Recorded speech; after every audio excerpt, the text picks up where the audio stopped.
ശ്രീനിവാസൻ്റെ വീട്ടിൽ നിന്നുള്ള ദൃശ്യങ്ങളാണ് കണ്ടുകൊണ്ടിരിക്കുന്നത്. നിരവധി ആളുകൾ ആ സമീപത്ത് ഇല്ലെങ്കിൽ അദ്ദേഹത്തിൻ്റെ ബന്ധുക്കളായിട്ടുള്ള നിരവധി ആളുകൾ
വൈകാരികമായ നിമിഷങ്ങളാണ്. ശ്രീനിവാസൻ്റെ വീട്ടിലേക്ക് മക്കൾ രണ്ടുപേരും എത്തിയിരിക്കുന്നു. ധ്യാൻ ശ്രീനിവാസൻ ഇപ്പോഴാണ് എത്തിയത്. മാത്രമല്ല മമ്മൂട്ടി, മോഹൻലാൽ കൊച്ചിയിലുണ്ട്. അങ്ങനെ നിരവധി പേർ, എത്രത്തോളം അടുത്ത് നിന്ന മനുഷ്യർ അവിടെ ഉണ്ട് എന്നുള്ളത് ഇപ്പം നമുക്ക് സ്വാഭാവികമായിട്ടും അറിയാം.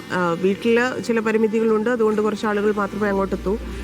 പൊതുദർശനം ടൗൺ ഹാളിലാണ്. അങ്ങോട്ട് അല്പസമയത്തിനകം ഏതാണ്ട് ഉച്ചയോടുകൂടി 1 മണിയോടുകൂടി പൊതുദർശനത്തിനായി കൊണ്ടുപോകുമെന്നാണ് അറിയുന്നത്. അപ്പോൾ അങ്ങോട്ടായിരിക്കും ജനം എത്രത്തോളം ശ്രീനിവാസൻ എന്നുള്ളയാളെ അത് ആരാധിക്കുക, ബഹുമാനിക്കുക, സ്നേഹിക്കുക, അങ്ങനെ പല രീതിയിലാണ്. പ്രത്യേകിച്ച് നമുക്കറിയാം സിനിമയിലുള്ള ആളാവുമ്പോൾ, അതുമല്ല വെറുതെ സിനിമയിൽ വന്നുപോയ ഒരാളല്ല, സിനിമയിൽ തൻ്റെ സ്ഥാനം ഉറപ്പിച്ച, ഇല്ലെങ്കിൽ സിനിമയ്ക്ക് മറ്റൊരു ഭാവി ഉണ്ടാക്കിയ ആൾ കൂടിയായതുകൊണ്ട് ആ രീതിയിലൊരു യാത്രയയപ്പ് ശ്രീനിവാസന് നൽകാനാണ് കേരളം ഒരുങ്ങുന്നത്.